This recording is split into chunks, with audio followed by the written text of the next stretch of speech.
At just 4.5 liters with a dedicated RTX GPU, the shoebox-sized PC really puts the power down.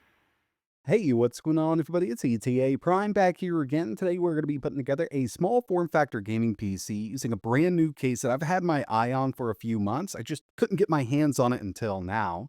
But what we've got here is the new JONSBO NV10 Mini-ITX case, coming in at only 4.5 liters and the ability to add a dual-slot low-profile GPU around back. This is turning out to be one of my favorite Mini-ITX cases of 2025. We'll talk more about the case and parts used in this build in just a bit. But before we get started here, I do want to mention that this video is sponsored by URCD Keys. I've been using this site for quite some time now. They offer Steam keys, Uplay, Ubisoft, but the main thing I pick up over here are Windows 11 Pro keys. And right now, if you use code ETA, you can get 25% off. So at checkout, we'll just enter the code ETA. That's going to bring the price down to $22.88. They're going to email you that key, and then you can activate Windows. Speaking of that, let's head over to a new PC that I recently built. As you can see, we're running Windows 11, and from Settings, we're going to go to Activation Settings. It's going to tell us that we're not active. We don't have a key installed, so we're just going to paste it right in here, choose Next. It's going to activate Windows for us, and we're ready to go. If you're in need of cheap Windows keys, I'll leave a link in the description, and remember, you can use code ETA for 25% off. Okay, so with the new NV10, it does come with our GPU riser, and this is going to be very important. It's a PCIe 4.0 riser. Just taking a look at the case, we've got a little bit of walnut finish up top, and they are offering this in two different color variants. Obviously, we've got the black version here, but they've got a silver with the walnut also. You can pick this up on Newegg. I think I've seen it over on Amazon. I'll leave some links in the description. Ventilated panels, and around back, you can see we've got a dual slot setup for a GPU. For this build, I kind of went back and forth, and originally I was going to go with a B550 and something like a 5600X. That would still be a really good combo. But what I've got here is an ASRock A620i Lightning Wi-Fi Mini-ITX motherboard.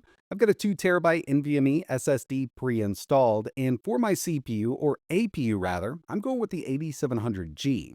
Now this is an APU that I had laying around. It wasn't being utilized, so I figured I'd use it in this build, and it's a 65-watt part. The only downside to that new NV10 case is our CPU cooler selection. We can only do up to a maximum of 38 millimeters tall. So what I've got here is a 36 millimeter cooler from Thermalright. This is the APX90X36. As for RAM, we do need to use DDR5 because we're going with an AM5 platform. So I've got 32 gigs of Kingston Fury, and it runs at up to 6,000 megatransfers per second. I went ahead and installed the cooler, and you can see it's basically flush with that rear I/O plate. This is exactly what we need for the NV10 case. I did want to go with something a bit beefier, but a 65-watt part I think is going to work out pretty decently with this cooler here. Now it's time to move back over to the NV10 case, and there's not a lot to it. Construction is actually really great here, and this is the first JONSBO case that I'm going to be using. It does come with some accessories. We've got a couple rubber feet, but the main thing here is the PCIe riser card that it comes with. It's actually PCIe 4.0, so it's going to work out really well with the GPU we want to use in this thing.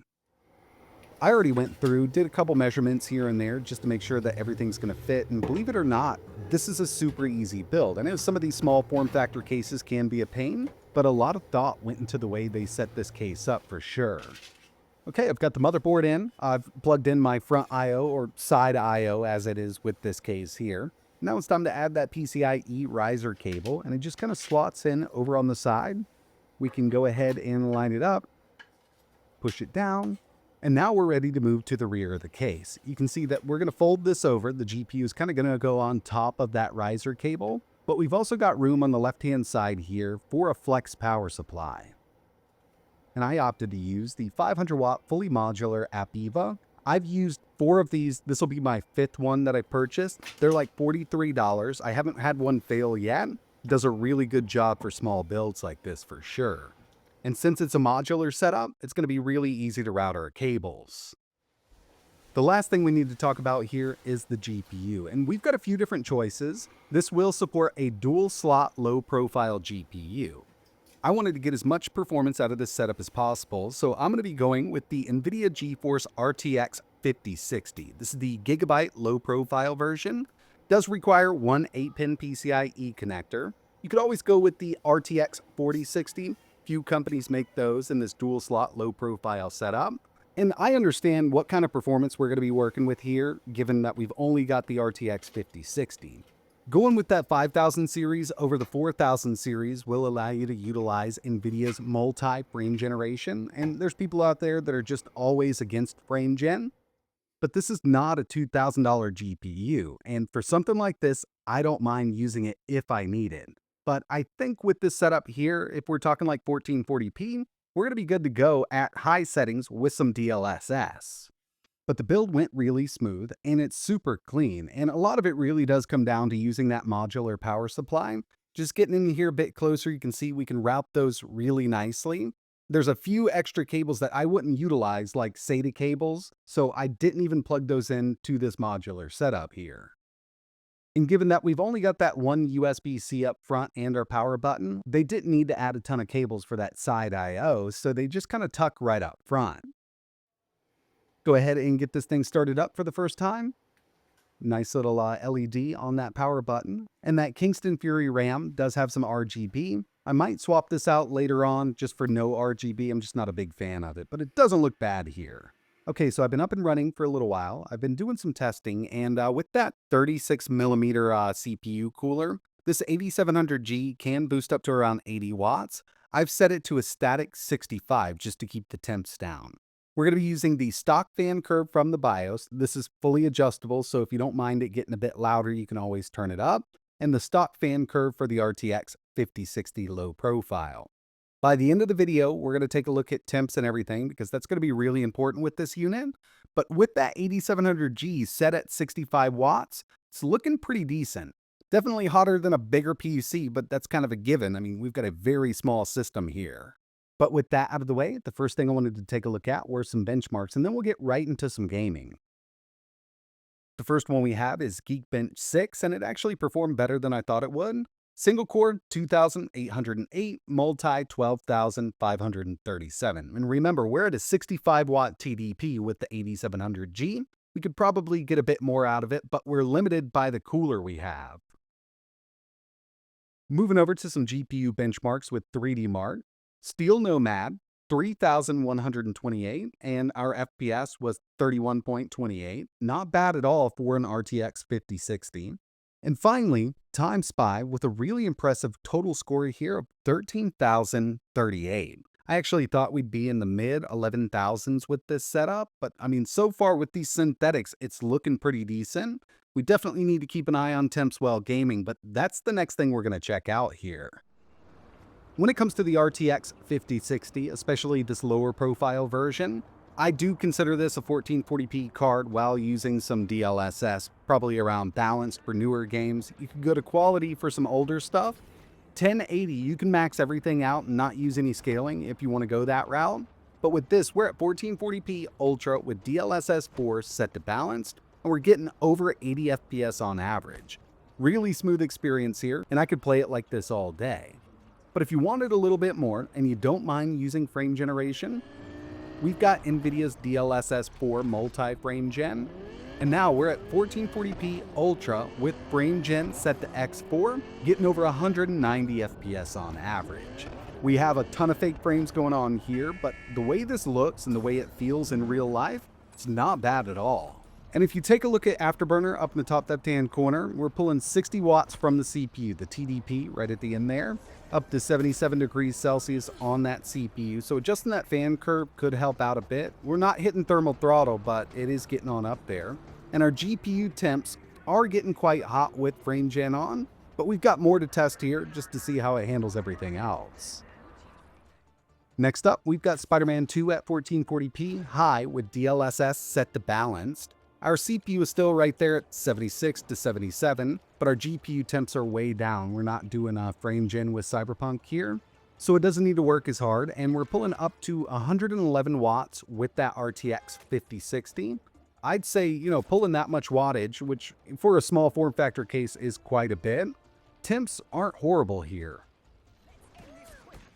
I also wanted to test out Marvel Rivals, so at 1440p high with DLSS set to balanced. So yeah, we can get over 120 FPS with this. And when you start this game up with, let's say, a new RTX 5000 series card, like a lot of new games, kind of defaults to having frame gen on. I made sure it was completely off, but with it on, we can get over 200 with it.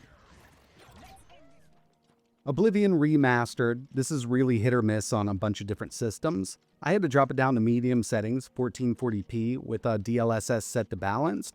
I'd say with the RTX 5060 paired up with this 8700G, taking this game to 1080p Ultra is kind of the way to go.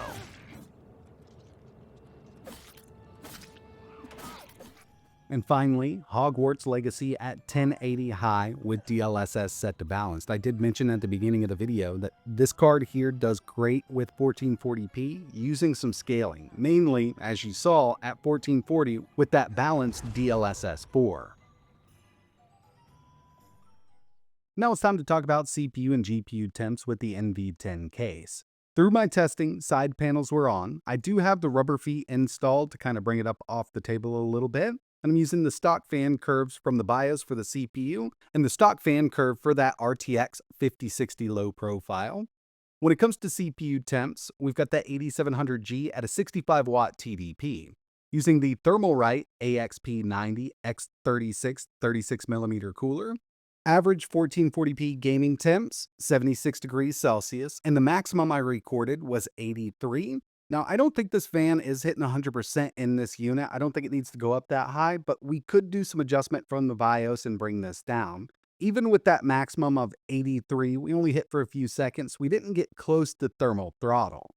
As for the RTX 5060 low profile, average 1440p gaming temps, 75 degrees Celsius, and the maximum I recorded was 79.